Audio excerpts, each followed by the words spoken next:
आपल्याला जोरदार नारा द्यायचा आहे. नारा देण्यापूर्वी कंट्रोलिंग असलं पाहिजे तर आपण कुठं नारा द्यावं. कारण डॉक्टर बाबासाहेब आंबेडकरांची आपण 125वी जयंती मोठ्या उत्साहामध्ये साजरी करीत आहोत. सर्वांनी पोटातून आवाज काढायचा, परंतु नारा कुठे द्यायचा हे सर्वांना भान असलं पाहिजे. कृपया चुकीच्या जागी नारा देऊ नये. जोरदार पोटातून आवाज काढायचा. डॉक्टर बाबासाहेब आंबेडकरांचा, त्या बात याला म्हणतात बाबासाहेबांची औलाद.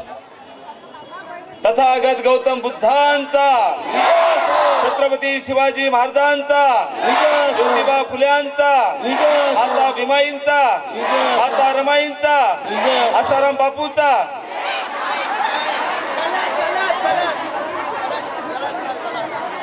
कंट्रोलिंग यासाठी तर दिदीचा कार्यक्रम आहे. मी विनंती करतो म्हणून कंजूसी बद्दल एक माझं उदाहरण आठवलं. फार सुंदर उदाहरण आहे. कंजूसी. माझा एक मित्र, तो प्राध्यापक, पगार त्याला 80,000 पगार. एवढा कंजूसी. बाबासाहेबांची जयंती आली तरी पट्टी मागण्यासाठी गेल्यानंतर सर पट्टी द्या ना, पगारच झाली नाही. त्याला 80,000 पगार झाला. एवढा कंजूस, एवढा कंजूस. स्वतःसाठी एकच ड्रेस शिवतो, पॅन्ट आणि शर्ट. दिवसभर ड्युटी करायची, संध्याकाळची पॅन्ट धुवायची, उद्या घालायची. वर्षभर तोच प्रोग्राम. खाल काढ, खाल काढ, खाल काढ, खाल काढ. साला कोण्याही गोष्टीची एक लिमिट ठरलेली असते हो. वर्ष झालं, वर्षाने ती फुल पॅन्ट फाटली. साला एवढा तो कंजूस, फेकून द्यायचं नाही, परत त्याची अंडर पॅन्ट करायचा. परत अंडर पॅन्ट, खाल काढ, खाल काढ, खाल काढ. लिमिट असते. वर्षभर झाली, अंडर पॅन्ट फाटून गेली, फेकून द्यायचा नाही तो, परत त्याचे हँड रुमाल करायचा आणि तोंड पुसत बसायचं.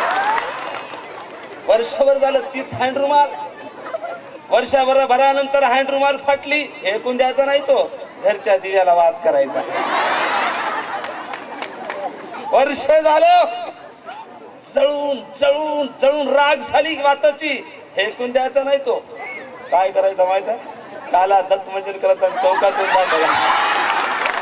आणि म्हणून वेळ फार जास्त झालेला आहे. दिदीला ऐकायचं, मला काय सांगावं काय समजत नाही. आपल्यासाठी शेर आठवला. बाबासाहेबांच्या लेकरात किती ताकद असतो. आपण शोलेचा डायलॉग ऐकला असेल, अरे ओ सांबा इतने आदमी थे. आज जर अमजद खान राहिला असताना आपल्या सर्वांना जर बघितलं असतं, थोडा डायलॉग बदलला असता. अमजद खान असं बोलला असता, अरे ओ सांबा इतने आदमी थे सरदार, 500 सालों में अपने लोगों की बात नहीं कर रहा, उनके लोगों की बात कर रहा. सरदार 50 फिर भी भाग गए. सरदार वो जय भीम वाले थे. बाबासाहेबाला 125 वर्ष झाली. फार पूर्वी एक पिक्चर येऊन गेला, शहंशाह. रिश्ते में तो हम तुम्हारे बाप लगते हैं. नाम है शहंशाह. रिश्ते में तो हम तुम्हारे बाप लगते हैं. नाम है शहंशाह. नाम है चढ़ में. रिश्ते में तो वो हम सबके बाप लगते हैं. नाम है डॉक्टर बाबासाहेब आंबेडकर. आणि म्हणून शब्दातला खऱ्या अर्थाने मतितार्थ जर नाही समजा तर शब्दाची माती होत.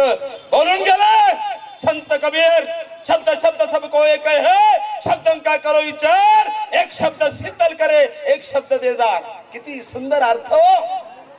संत कबीरांना सांगायचं होतं, बाबांनो प्रबोधन दोन प्रकारचे असतात. एक प्रबोधन जागे झालेल्या माणसाला झोपवित.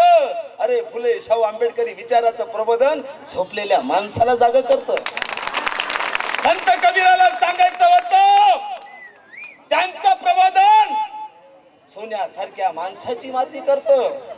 बाबासाहेबांचं प्रबोधन माती सारख्या माणसाचं सोनं करतं. अरे जेव्हा प्रबोधन होतं, मेलेली माणसं जागी होतात, जागी झालेली माणसं उभी राहतात. जेव्हा माणसं उभी राहतात, तेव्हा त्यांच्या एका हातात शिवबांची नंगी तलवार, दुसऱ्या हातात डॉक्टर बाबासाहेब आंबेडकरांची पेन होतं. अरे जेव्हा असं होतं, अबे आमच्या सोडून द्यावे. कोणी जाती धर्माची माय बहीण असेल, तिच्यावर अन्याय अत्याचार तर सोडून द्यावे. वाकडा डोळा जरी करशाल, ही बाबासाहेबांच्या औलाद त्याचा डोळा बाहेर काढल्याशिवाय राहणार नाही. त्यासाठी प्रबोधन.